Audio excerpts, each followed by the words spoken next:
Hi everyone. आज के इस वीडियो में हम पढ़ने वाले हैं सिलेबस। अगर आप बीए फर्स्ट सेमेस्टर में हैं और आपके पास हिस्ट्री है, आप पीयू से कर रहे हैं, तो ये वीडियो आपके लिए ही है। ठीक है, हम सिलेबस देखते हैं कि आपके सिलेबस में कौन कौन से चैप्टर हैं हिस्ट्री में। ओके, तो पहली जो बात, बुक का नाम है आपका history of India up to 1200। ये आपकी बुक का नाम है। अब हम सिलेबस देख लेते हैं।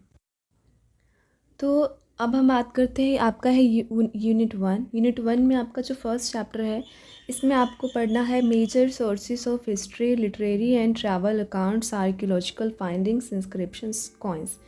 तो जो मेजर सोर्स रहे हमारे हिस्ट्री के, जैसे लिटरेरी, ट्रैवल अकाउंट्स और आर्कियोलॉजिकल फाइंडिंग्स। आर्कियोलॉजिकल फाइंडिंग्स क्या होता है? जितनी भी हमारी ऐतिहासिक चीज़ें हैं उनके बारे में स्टडी करना, उसको क्या कहते हैं हम? Archaeological findings. For an example, मैं एग्ज़ाम्पल दूँ तो पहले जो था, लोग किस चीज़ की पूजा करते थे, व्यापार कैसा होता था, लोग पहले कपड़े कैसे पहनते थे। ठीक है, जैसे मिट्टी के कपड़े पहनना या सोना चांदी का व्यापार करना, या कौन से भगवान की पूजा की जाती थी। तो ये सारी चीज़ों का साइंस क्या कहलाता है? हमारा आर्कियोलॉजिकल थिंग्स। फाइन। और सिक्कों के बारे में आप इस चैप्टर में पढ़ने वाले हैं। उसके बाद जो आपका सेकंड चैप्टर रहेगा, which is Harappa civilisation, extend, town planning, social, economic and religious life. पहले आपको ये जानना ज़रूरी है कि हड़प्पा सिविलाइजेशन, जिसे हड़प्पा सभ्यता कहा जाता है, हिंदी में ये क्या चीज़ है। ठीक है, तो जैसे कि आपको पता ही होगा कि एक प्राचीन सभ्यता है जो प्राचीन भारतीय इतिहास में विकसित हुई थी। कहाँ पे? ये जो सभ्यता है ये इंदुस नदी वैली में स्थित थी, जिसे अब क्या कहा जाता है? पाकिस्तान और भारत के भागों में देखा जा सकता है। राइट। तो इसकी कुछ विशेषताएं हैं, जैसे टाउन प्लानिंग, जो टाउन की प्लानिंग थी, कैसे किस तरह की गलियां थी, किस तरह की सड़कें थी, नालियाँ कैसे बनाई गई थी।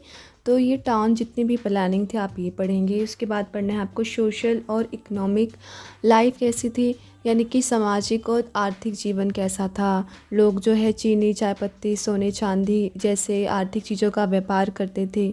फाइन। और सामाजिक लोग का जीवन कैसा था, उनका विकास कैसा हुआ, आप ये पढ़ेंगे। और उसके बाद आपको पढ़ना है रिलीजियस लाइफ, जिसे हम हिंदी में कहते हैं धार्मिक जीवन कैसा था।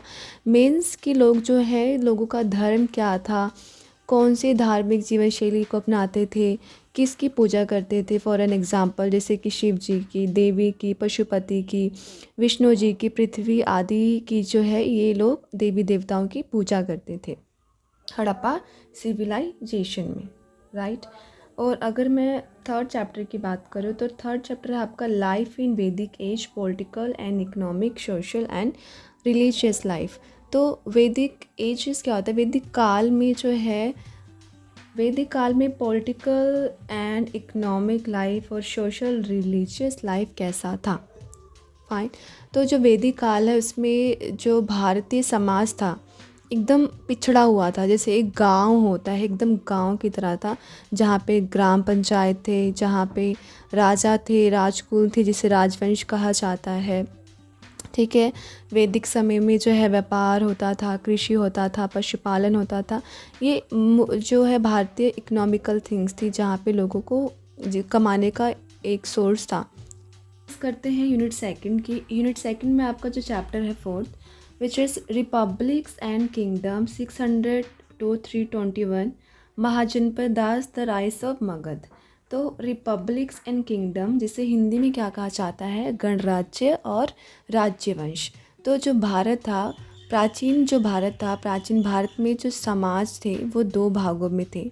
ठीक है, यानी कि भारतीय समाज में राज्य जो थे वो दो प्रकार के थे। पहला था रिपब्लिक और दूसरा था किंगडम। रिपब्लिक क्या होता है? गणराज्य। जो गणराज्य था वहाँ पे जो है लोगों के समूहों के साथ बनता था, और जो सभी नागरिक होते थे वो एक दूसरे के साथ चलते थे, आपस में लोगों की हेल्प करते थे। जो दूसरा था जो दूसरा राज्य था उसे क्या कहता है? किंगडम।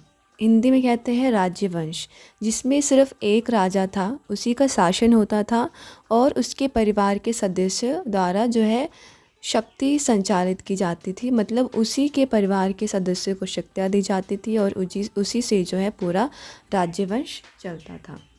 और फिर है महाजनपद दास और द राइस ऑफ मगध। महाजनपद जो है वैदिक काल में ये विकसित हुआ था। छोटे छोटे राज्यों के समूह होते थे। ये जो है राज्य स्वतंत्र थे और अपने आप में ही ये स्ट्रगल करते थे, जैसे कुरु, पांचाल, काशी, कोसल, अंग, मगध।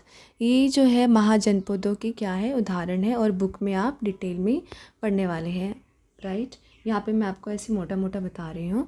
और उसके बाद है the rise of Magadh. Magadh का राइस कैसे हुआ, उदय कैसे हुआ, कैसे ये लोग आए मगध। तो मगध जो है एक महत्वपूर्ण क्या है महाजनपद था। मगध जो है राजवंश के शासनकाल से ही था। मगध के राजा भगवतत, जातशत्रु और शिशुनाग द्वारा यह राजवंश स्थापित किया गया था। अब हम बात कर लेते हैं 5th चैप्टर की 2nd यूनिट का, which is Jainism, Buddhism, life and teaching of Vardhaman Mahavir, life and teaching of Gautam Buddha. तो आप इसमें जो है वर्धमान महावीर की टीचिंग के बारे में पढ़ेंगे। जैनिज्म, बुद्धिज़्म क्या होता है, टीचिंग ऑफ गौतम बुद्ध के बारे में आप पढ़ने वाले हैं।